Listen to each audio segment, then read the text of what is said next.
28. The Worst Monster. The spherical universe was contracting visibly. The phases of the ruined city arched in over the party of guards and prisoners like the roof of a shrinking cavern, a fist that closed around them. The route they took was rising out of the crumbling mass like a rib that led to the cage of the tower. Mercury was flooding the streets. The surviving flowers were fading, their sea of tiny lights glimmering out. The devastation was such that the phases of now, past, present and future were becoming indistinguishable. The blood from Peccari's eye wound was already staunching, but he had to be carried by Ryogus. Ace was following on with Chesspearl, Amnoni and the older captain. No one spoke, but she caught the glances between them that meant they were talking telepathically amongst themselves. "All right, Grumblies, don't talk to me," she muttered to herself. She still had to find the doctor, but the field of his possible whereabouts was narrowing by the minute. There were other considerations too, getting the phasals out of this mess and finding both the missing Shonzis. Worst of all, the repulsive guard that she was somehow going to become kept pace with her, like the mocking shadow of her inescapable doom. Her own death walking with her, just waiting to pounce. Old Peccary was walking beside her. "It's just a possibility," he whispered. "It may never occur." But it was there now. Under its disgusting, implacable insect helmet, she was sure it was grinning. For the first time in her life, she really thought she was going to scream. It was out of control. It was all crushing in. She had the ludicrous idea that the new moon, which was not a real new moon but a full moon, was about to drop out of the sky on top of them. It was certainly descending again, and, with no horizon for it to sink behind, there might soon be a very big hole in the world. They were approaching the tower gate. The ground around the fortress was shuddering and crumbling as the phases of the city collided, but the edifice seemed to hover above the timequake. When Ace looked closely into the shadow beneath the tower, she saw hundreds of iron legs that moved mechanically, rising and falling to compensate for the shifting ground and maintain the structure's stability. Suddenly, Ace knew as clear as anything that the doctor was there. She knew she had to find him now. The need had suddenly come into her head and superseded everything else. And then she heard the doctor's cry. It was coming from the tower, but it didn't seem distant. "Ace, come and find me, before it's too late!" No one else seemed to have heard. They were too busy talking head to head amongst themselves. She tried to edge to the side of the group, but a guard, her guard with the grinning head, shoved her roughly back. She clutched her arm where the filthy thing had touched her. There was no chance of escape. The area before the gate was pocked with the process's slimy footsteps and littered with the rubble of the collapsed stairways.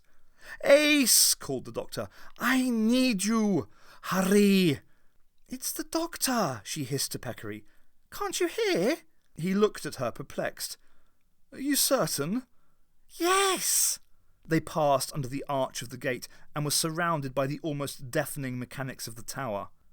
The guards were driving them towards one of the platforms when a chain snapped its link and flailed wildly against the lattice of girders. "Hurry, Ace!" A cascade of sparks showered out as the chain jammed between two bevel wheels. Metal screeched. A third, horizontal wheel smashed out of its carriage and slewed across their path. Its cogs tore at the air close to the group. The guards pushed the phasals back. Ace saw old Peccary glance at her for a moment. Then he cried out and fell forward, clutching his arm. The guards moved towards him, chittering angrily. Ace grabbed her chant and slipped between the girders that bounded the passage. The jammed wheels in this section offered her new platforms and footholds, which made her scrambled escape bit easier. "Come on, Ace, further up. I can't hang around here all day." His voice was close, but no closer than it had been when she first heard it. Yet it still cut easily through the racket that the tower mechanics made. It was in her head, a personal summons from the doctor. "It's a pity you never thought of talking to me like this before, Professor," she complained aloud as she hoisted herself up through the girder framework. "There's plenty of times when I needed you." "Stop complaining and get a move on. We don't have much time." She was amongst clattering machinery again. She swung herself onto a high walkway and ran its length, searching for a way up. Behind her, she heard an all-too-familiar squelch and hiss.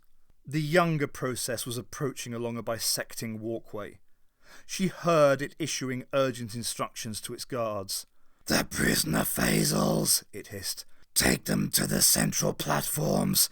The escaped Ace phasal. Find her now." "Ace, hurry up!" "Shut up, will you?" she panicked. The process gurgled as it arched onto her walkway. "Ace phasal, she is here. Stop her!" Ace ran. One of the girders swung out at her as she passed, snagging the side of her bomber jacket. She ripped the material as she pulled free. A giant wheel was clanking round at the end of the walkway. Ace jumped for one of its passing platforms and scrambled half on as it carried her higher. She kicked her legs out and fell exhausted onto the next level of walkways. The need to find the doctor pressed on her mind again. She forced herself up and trudged warily on. "Over here!" Through the iron grids she saw a cocoon. "Professor!" She ran along a girder towards the glittering mass of threads. "Of course!" She saw the cocoon tremble as she heard his insistent words in her head. The tips of his fingers were edging out of the mesh. "Hang on, and I'll get you out of there," she said. She fumbled for her knife and then stopped. There was a second cocoon beyond the first. "Ace," said his voice from the second. "Is that you?" She stared between the two. "Are you there, Ace? Hurry up and get me down. We're going to miss the beginning." "Ace, don't listen to him. It's a troublemaker veil. Just get me down." "If it's not Ace, who is it? You have to let me down. The process has to be stopped." Ace didn't need to dither. The answer was as clear in her head as anything.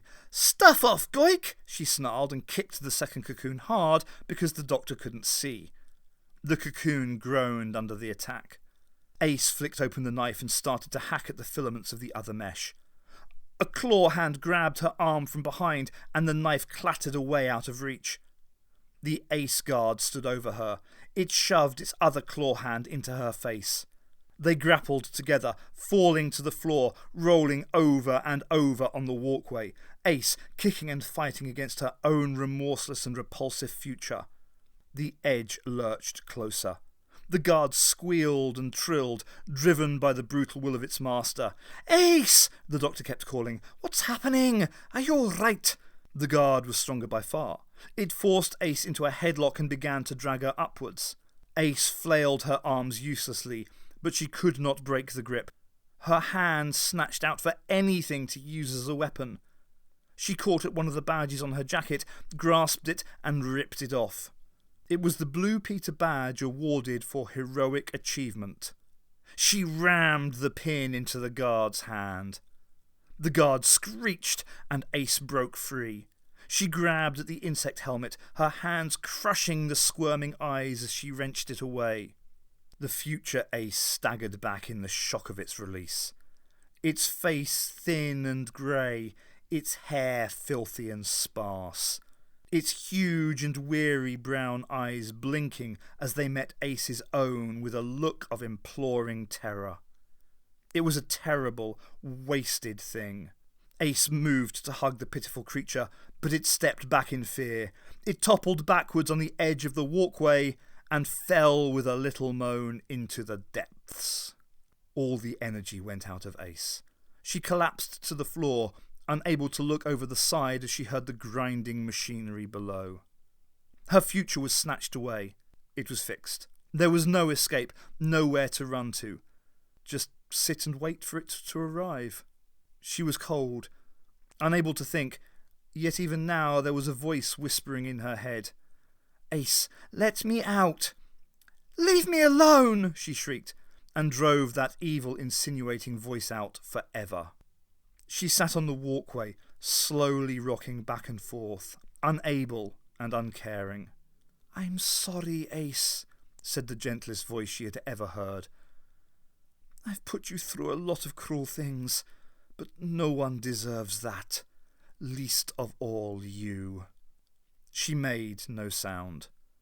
It was a bad dream, Ace, just a possibility. I'll never let it happen to you. I'll make sure it doesn't." She sobbed and felt her shoulders begin to tremble. She fought back the tears. "Time is so cruel," he said. "It's the worst monster of all. It has the most tricks, and it always wins in the end. But I can't fight it alone. I need you, Ace." The tears came in a flood at last. She howled. "Stupid little creature," sneered the voice from the first cocoon. "She'll get herself killed making that row." "Shut up, Vale," growled the doctor, and his authority was unchallengeable. Ace sat and cried until she ached. Finally the doctor said, "Hush, Ace, hush. I cannot ever wipe this terrible memory away from you, not with love or hypnosis. You will always remember." She turned her head towards him. His eye was watching from a gap low in the mesh of the second cocoon. Blue, green, grey, soft as water, fierce as the sky. "But I need you, Ace. I'm the fool and you're my best friend. You saved me. You kept my memory alive until the memory was real again." She ran her hand across her tear-streaked face and through her straggled and filthy hair. The knife lay beside her on the floor. She reached for it and looked to his eye again. "Please," he said.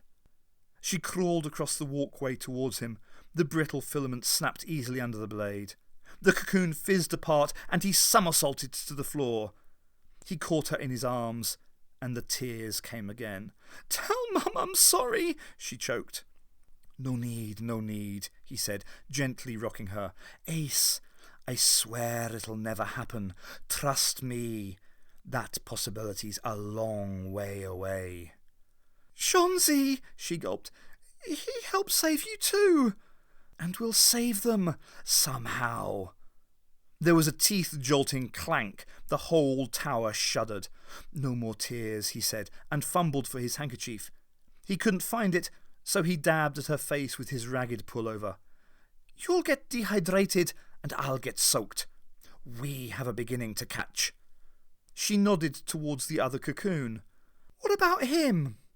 The doctor smiled and whispered, "Someone's been keeping an eye on young Vale. He has friends in very high places." Raising his voice, he added, "But his nanny definitely doesn't know best, although she certainly ought to know better."